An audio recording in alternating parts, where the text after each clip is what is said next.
Hutan adalah ekosistem yang kaya akan kehidupan dan menjadi tempat tinggal bagi berbagai makhluk hidup, serta keanekaragaman hayati. Salah satunya, seperti masyarakat di Desa Sungai Enau, Kecamatan Kuala Mandor B, Kabupaten Kuburaya, yang mayoritas masyarakatnya bermata pencaharian sebagai petani dan pekebun.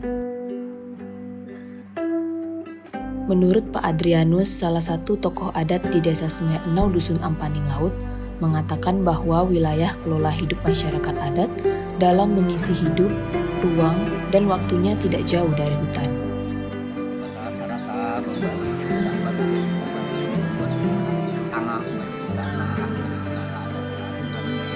Nabok Kadiaman menjadi salah satu adat istiadat yang dilaksanakan masyarakat adat setempat sebagai rasa syukur atas keberkahan alam yang diberikan oleh Tuhan kepada mereka.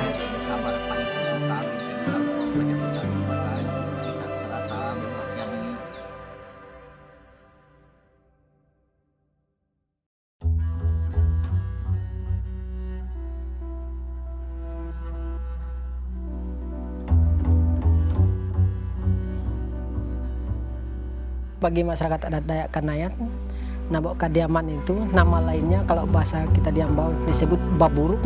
Itu suatu ritual adat sebelum masyarakat adat itu memulai bertani berkearifan lokal.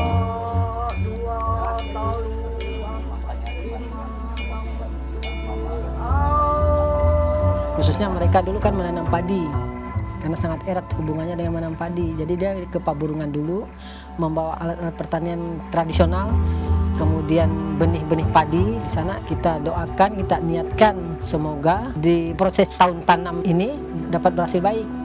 Juga bagi pengelolanya termasuk masyarakat, supaya mereka tidak mendapat hal-hal jahat. Dan di sini dimulai sebelum kami ada, dah ada. Yang bagian baru waktunya kita pama baju batayan di masyarakat tempat pama baju batayan. Kalau di Ampaning, Kampung Ampaning sejak kampung ini berdiri yaitu 1919 Kadiaman tadi.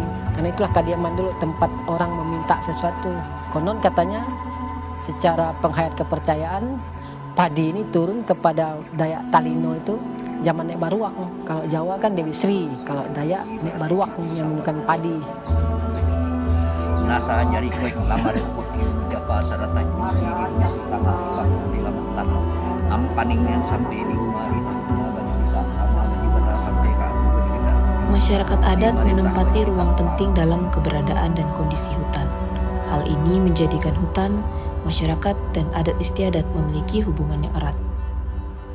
Jika hutan sebagai ekosistem dalam keadaan yang rusak, maka bukan tidak mungkin Nabok Kadiaman tak akan pernah terdengar dan dilaksanakan untuk saat ini dan masa yang akan mendatang.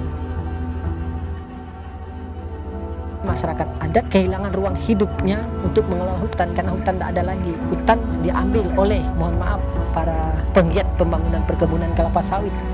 Nah, sampai hari ini di Kampung Ampaning tidak ada hutan lagi. Jadi ekosistem hutan sekarang dirusak, dirampas oleh perlakuan manajemen pembangunan perkebunan kelapa sawit. Misalnya sungai yang diciptakan oleh Tuhan. Makanya saya bilang, jangankan ciptaan manusia, ciptaan Tuhan saja dibunuh, termasuk ekosistemnya. Karena bore di Tampung Tawar, Tampung Jati, nyambale buke ia mati, singalak ia mati, diadat diaturan ka paburuk-murukna semangat tadinya aja kita sama baju batasa 2 talu 4 5 6 7 yang syarat tagi semuanya nyampe ke isuknya aja kita sama baju bata bis along isuknya nyapake bahuma batahun ya kita pama baju bata nyampe ka iso bujak Melanyu bujak nang barani ya kita pama baju bata me ramung bongkak ke ampunya ya kita pama Petani-petani terasa di kampung berladang kena hama karena tidak ada penyeimbang lagi. Hama-hama itu lalu menyerang pertanian tradisional di kampung. Sedangkan di kampung kita tidak mungkin kita mencetak sawah. Tidak ada ruangnya untuk sawah. Karena pengairan tidak ada. Kampung Ampaning ini secara khusus dia mengelola pertanian pakai pola tradisional. Tidak mungkin modern seperti sawah.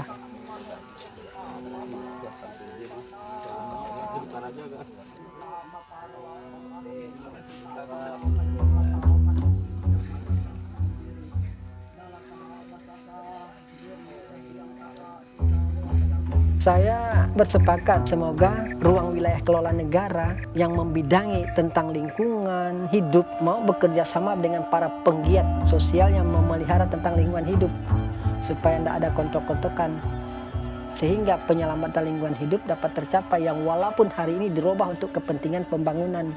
Kita kan lebih banyak mengedepankan investor-investor asing mengelola, merubah ekosistem hutan yang sekarang hutan tidak ada lagi. Bagaimana ke depan sana, baik jangka pendek, jangka menengah, jangka panjangnya, manusia khususnya bisa diselamatkan. Kalau binatang dah tidak ada lagi, kalau air dah tidak teratur lagi. Tinggal alam ini kan Tuhan yang menurunkan hujan agar manusia ini tidak terganggu hidupnya. Karena ruang wilayah kelola hidupnya udah dirusak oleh kepentingan-kepentingan yang kita pun melihat sendirilah hari ini. Banyak sektor yang mempengaruhinya, mengutamakan investor tapi merusak. Ketatanan hidup masyarakat adat sekarang menjadi berubah gara-gara misalnya dari akrab dengan hutan tidak ada ruang wilayah kelolanya, sungai untuk air minum, untuk cari ikan dan sebagainya, sekarang sungai tidak ada, mati.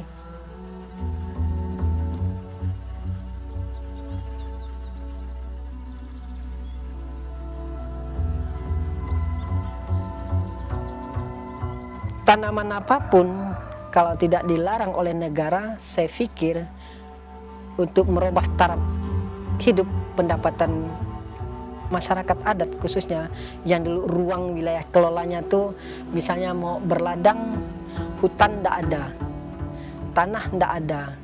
Tentu tanahnya pasti digunakan seefisien mungkin. Salah satunya hari ini ada tawaran dari investor atau negara misalnya sawit yang paling mudah yang hari ini bisa dibuktikan bisa menghasilkan. Nah, tetapi kan masih ambigu, galau. Karena sawit ini maunya apa, macam mana merawatnya, pendampingannya kurang, hasilnya kurang maksimal, apalagi harganya anjlok terus.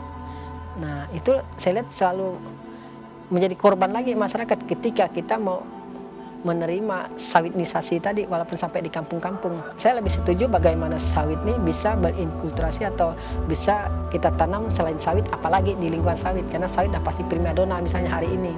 Nah, sedangkan di masyarakat adat Ampani itu primadona itu karet lokal sampai karet unggul dan sagu.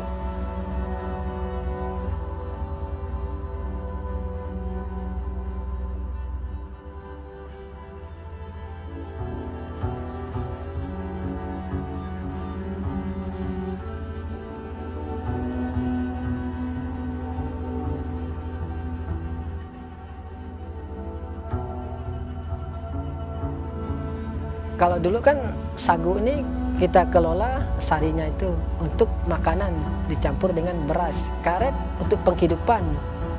Yang saya pikir karet ini sampai hari ini yang jadi masalah kan kita tanam karet, harganya anjlok dan sampai detik ini penelitiannya belum kita tahu diameternya sekian tapi berapa sih volume airnya sehingga masyarakat sekarang agak-agak buta melihat berapa produksi air karet sebenarnya satu pohon itu dalam umur sekian. Nah, yang keluar kalau orang kampung, orang petani itu dapat sedikit setengah tempurung pun bersyukur.